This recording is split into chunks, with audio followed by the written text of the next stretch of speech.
வணக்கம். இன்னைக்கு நாம ஒரு மிக முக்கியமான விஷயத்த பத்தி பேச போறோம். தமிழ்நாட்டோட கிராமப்புறங்கள்ல மக்களால ரொம்ப தீவிரமாக வழிபடப்படுற மர்மமும் பக்தியும் நிறைந்த ஒரு காவல் தெய்வம் அருள்மிகு கருப்பசாமிய பத்தி தான் நம்ம பார்க்க போறோம். நாம தினமுமே பல விஷயங்களை தெரிஞ்சுக்கிறோம் இல்லையா? ஆனா ஒரு ஒட்டுமொத்த சமுதாயத்தோட ஆழமான நம்பிக்கையும் அவங்களோட நீதி அமைப்பையே தாங்கி நிக்கிற ஒரு தெய்வத்தை பத்தி புரிஞ்சுக்கிறது உண்மையிலேயே ரொம்ப சுவாரஸ்யமான ஒண்ணு. தங்களோட பாதுகாப்பிற்காக மக்கள் எப்படி ஒரு மாபெரும் சக்தியை உருவாக்கியிருக்காங்க அப்படிங்கறத நம்ம ஆழமா அலச போறோம். இப்போ ஒரு நிமிஷம் யோசிச்சு பாருங்க. நமக்கு ஒரு பிரச்சனை வந்தா நாம உடனே எங்க போவோம்? ஒண்ணு போலீஸ் ஸ்டேஷன் இல்லனா கோர்ட்டுக்கு போவோம், கரெக்டா?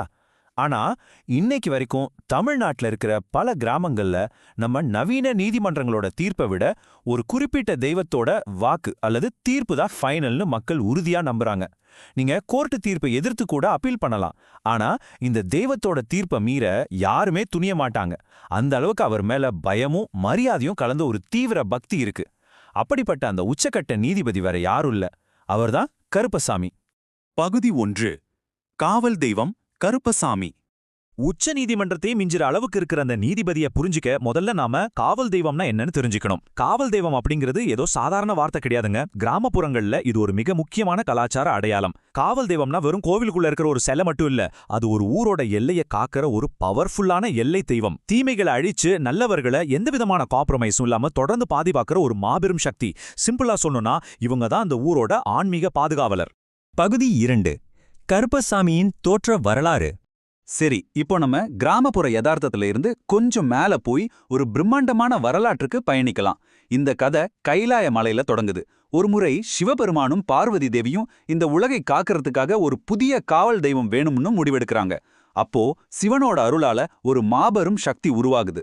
அந்த தோற்றத்தை கொஞ்சம் கற்பனை செஞ்சு பாருங்களேன். அடர்ந்த கருமை நிறம், கையில அநீதியை அழிக்கக்கூடிய ஒரு மிகப்பெரிய அரிவாள், அப்புறம் பாக்குறவங்களே பயத்துல உறைய வைக்கிற மாதிரியான வீரியமான கண்கள். இவர்தான் கருப்பன். உலகத்தை காக்கிறதுக்காகவே சிவனும் பார்வதியும் உருவாக்குன ஒரு அல்டிமேட் பிரபஞ்ச காப்பாளர்னு இவரை சொல்லலாம். ஆனா அவரு கைலாயத்திலேயே செட்டில் ஆகல, நேரா நம்ம பூலோகத்துக்கு வர்றாரு. அவரு வந்ததோட முக்கிய நோக்கமே வேட்டையாடுறது தான். எதை வேட்டையாடினாரு தெரியுமா? பொதுமக்களுக்கு தொந்தரவு கொடுத்த ரொம்ப ஆபத்தான அரக்கர்கள், கண்ணுக்கு தெரியாத பல தீய சக்திகள், அது மட்டும் இல்லாம மக்களோட நிம்மதியை கெடுத்த திருடர்கள். இவங்க எல்லாரையும் அவர் கொஞ்சமும் இரக்கமே இல்லாம வேட்டையாடி அழிச்சாரு. தீமைகளுக்கு எதிரான அவருடைய இந்த ஆக்ஷன் பேக்டு போரு தான் அவருக்கு காவல் தெய்வம் அப்படிங்கிற ஒரு நிரந்தரமான பட்டத்தையே வாங்கி கொடுத்துச்சு. பகுதி 3. 18ஆம் படி மகிமை. இப்போ நாம இந்த பிரம்மாண்டமான வரலாற்றுல இருந்து மதுரை அழகர் கோவில்ல நடந்த ஒரு ஸ்பெசிஃபிக்கான சுவாரஸ்யமான சம்பவத்தை பார்க்கலாம். இது ஒரு மாயாஜால திருட்டு முயற்சி எப்படி ஒரு காவியமான மீட்பு படலமா மாறுச்சு அப்படிங்கறத ரொம்ப அழவா சொல்லுது. முற்காலத்துல கேரளாவை சேர்ந்த சில மாந்திரிகர்கள் மதுரை அழகர் கோவில்ல இருக்கிற விலைமதிப்பட்ட சிலைகளையும் நகைகளையும் திருடலான்னு பிளான் பண்றாங்க. அதுக்காக தங்களோட மாயாஜால மந்திர சக்தியை பயன்படுத்தி 18 மிகச்சிறந்த காவல் வீரர்களை வரவழைக்கிறாங்க. ஆனா அங்கதான் ஒரு பெரிய ட்விஸ்ட். கள்ளழகரோட அளப்பெரிய மகிமையால அந்த மாந்திரிகர்கள் கூட்டிட்டு வந்த 18 வீரர்களோட மனசும் அப்படியே டோட்டலா மாறுது. தாங்கள் வந்த தப்பான நோக்கத்தை உணர்ந்து கருப்பசாமியும் அவர் கூட வந்த வீரர்களும் அதே அழகர் கோவிலுக்கு காவல் தெய்வங்களா மாற சம்மதிக்கிறாங்க. ஒரு திருக்கு திட்டம் எப்படி ஒரு தெய்வீக பாதுகாப்பா மாறுச்சுன்னு பாருங்களேன். இந்த எக்ஸ்பிளைனர்லயே ரொம்ப எமோஷனலான ஒரு உச்சகட்ட தருணம் இதுதாங்க. அந்த 18 வீரர்களோட தலைவனா இருந்த கருப்பசாமி அழகர்கிட்ட ஒரு சத்தியம் பண்றாரு. நான் இந்த 18 படிகளிலுமே அமர்ந்து கோவிலையும் உன்ன நம்பி வரும் பக்தர்களையும் காப்பேன். எப்பேற்பட்ட வார்த்தைகள்ல! தங்களை அறியாம தப்பு பண்ண வந்தவங்க அந்த தப்ப உணர்ந்ததுக்கு அப்புறம் தங்கள் வாழ்நாளையே பாதுகாப்பிற்காக அர்ப்பணிக்கிற இந்த ஃபீல் தான் அவரை 18ஆம் படி கருப்பசாமி அப்படின்னு மக்கள் இன்னைக்கும் பக்தியோட கூப்பிட காரணம். பகுதி 4. அடையாளங்களும் வழிபாட்டு முறையும்.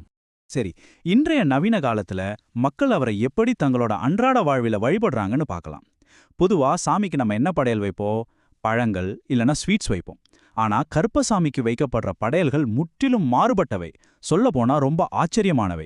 சுருட்டு, சாராயம், அப்புறம் ஆட்டுக்கடா வெட்டுதல், இதெல்லாம் தான் இவருக்கு முக்கிய படையலா வைக்கப்படுது. இந்த வித்தியாசமான படையல்கள் என்ன சொல்லுதுன்னா, அவர் சாதாரண மக்களோட மக்களா அவங்களோட வாழ்வியலோட எவ்வளோ ஸ்ட்ராங்கா கலந்திருக்காருங்கிறத காட்டுது.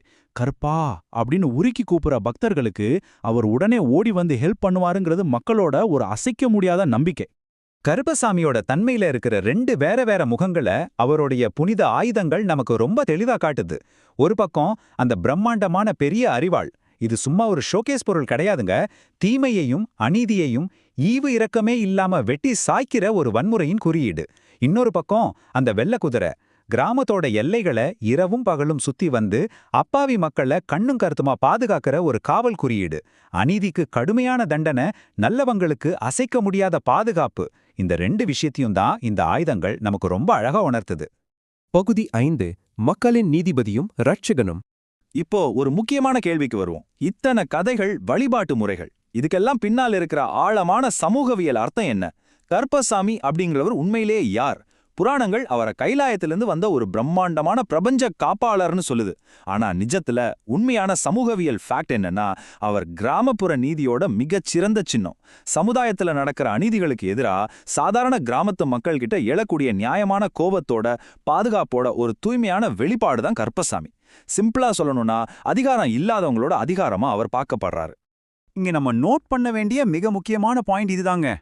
கருப்பசாமிக்கு முன்னாடி பொய் சொல்லக்கூடாது அப்படிங்கிற அந்த ஆழமான பயமும் பக்தியும் சமூகத்தில் இருக்கிற எல்லா தரப்பு மக்களையும் ஒன்னா இணைக்குது. சாதி, மதம் அப்படிங்கிற எந்த ஒரு பாகுபாடும் இல்லாம மக்கள் எல்லாரும் இவரை தங்களோட நீதிபதியா ஏத்துக்கிறாங்க.